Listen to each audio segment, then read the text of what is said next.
All right, let's jump right into today's explainer. We're going to be unpacking a seriously thought-provoking text from May 2026 by Abu Yareb al-Marzuki.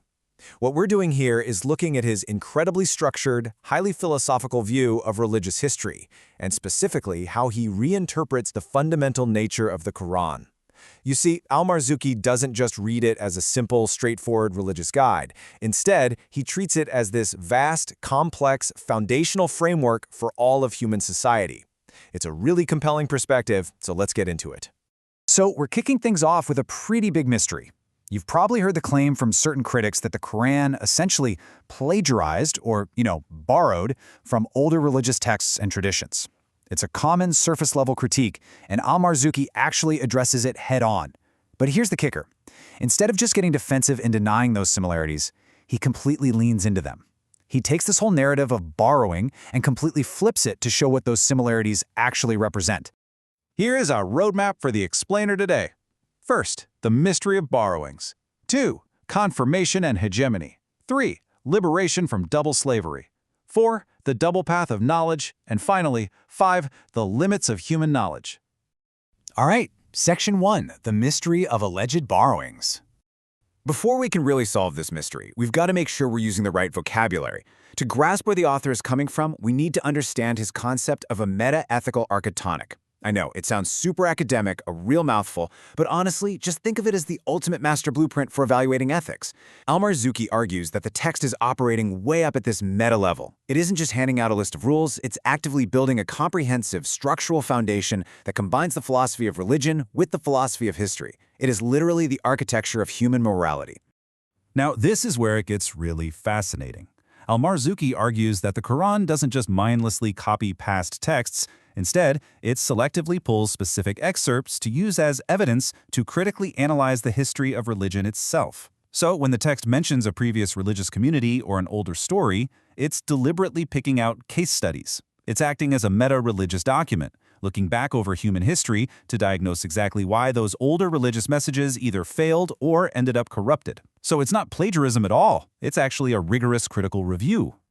Moving right along to Section 2. Method of confirmation and hegemony. This brings us to exactly how the text interacts with those historical case studies using a very unique analytical framework. You can almost think of this like a Supreme Court review. When the text examines an older tradition, it applies a two-pronged test. On the one hand, you have confirmation. That's where it affirms the shared, universal truths, acknowledging the common heritage of divine messages. But on the other hand, you have hegemony, which in this specific context means having the critical authority to completely reject the corrupted, distorted historical practices. It's affirming the pure original ideals while simultaneously striking down all the human alterations and the sociocultural baggage that twisted those ideals over centuries. But that begs the question, why go through this massive critical review process in the first place? Which brings us to Section 3, Liberation from Double Slavery. So, what's the end game of this whole architectural setup? According to the text, it's freedom. But freedom from what exactly? Well, al-Marzuki identifies what he calls a double slavery that has basically plagued human history from the start. On one side, we've got spiritual slavery. This is orchestrated by an oppressive clergy, a mediating class that intentionally inserts itself right between everyday people and their own spiritual well-being. And then on the flip side, we have political slavery, which is driven by an oppressive state, a ruling class that inserts itself between humans and their worldly political interests. Both of these institutions do the exact same thing. They hijack the original religious message and weaponize it as a tool for control. And the solutions he outlines here brilliantly illustrate the absolute paradigm shift al-Marzuki is talking about. To dismantle that spiritual slavery caused by the clergy, the text offers a direct educational philosophy. You essentially cut out the middleman so that individuals have direct, unmediated access to their own spiritual lives. And to dismantle the political slavery caused by the oppressive state, the solution is governance without guardianship, a political system where no elite class holds this dictatorial absolute sway over the people. Al-Marzuki firmly believes the text is systematically designed to dismantle both of these corrupting forces so we can achieve true, unmediated human liberation. Let's pivot to Section 4, the double path of knowledge. How do we actually break out of those societal chains in practice? Well, the author outlines this concept of a double path. He says human thought has to refuse to just be a mirror reflecting its social and cultural environment. Because think about it, if we just absorb whatever's going on around us, we stay trapped by it. So step 1 is you have to transcend that context. You have to rise above it. Then step 2 is you turn back around and objectively critique that very context to reach for higher universal ideals. It's an incredibly empowering view of the human intellect. We're supposed to use our theoretical and aesthetic tools to judge our reality against a much higher standard, rather than just throwing our hands up and submitting to reality as it is. And that leads us perfectly into Section 5, the limits of human knowledge. This is really the deepest philosophical layer of the whole thesis. It's a massive clash over how we even know what we know.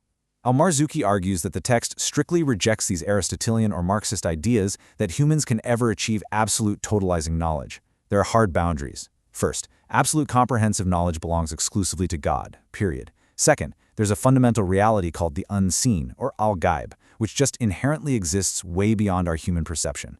And third, because of that, humans can never fully transcend the boundaries of the sensible physical world. Yes, we can critique our reality, we absolutely should, but we have got to remain humble about our capacity to actually know everything. He makes a really cool parallel here to drive this point home. He impartially aligns the Islamic concept of the unseen, or al-ghaib, with Immanuel Kant's famous philosophical concept of the thing in itself. Just like Kant argued that we can only know things as they appear to us, and not as they exist absolutely independently of our observation, Al-Marzouki points out that the Quran establishes a very similar epistemological limit.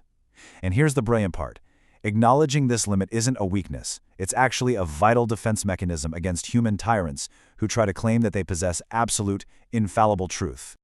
This powerful summary quote from the author really just nails the entire thesis. Think about it. All of this complex architecture we just walked through, the method of confirmation and hegemony, the double path of knowledge, the Kantian limits of human understanding, it all serves one single grand purpose. The true function of this religious text, according to Al-Marzouki, is profound human liberation. It's a literal roadmap designed specifically to free us from the tyranny of dictatorial states, corrupt clergy, and the suffocating weight of unexamined history. Which leaves us with a truly provocative thought to ponder as we wrap up today's explainer. If the tyrannies of the world, both the political ones and the spiritual ones, completely rely on claiming absolute knowledge and absolute authority, could it be that recognizing our own ignorance and acknowledging our own limits is actually the very first necessary step toward dismantling the tyrannies that surround us? It's a wild paradox. Knowing that we cannot know everything might literally be the key to our ultimate freedom. Thank you so much for exploring this complex and deeply rewarding framework with me today.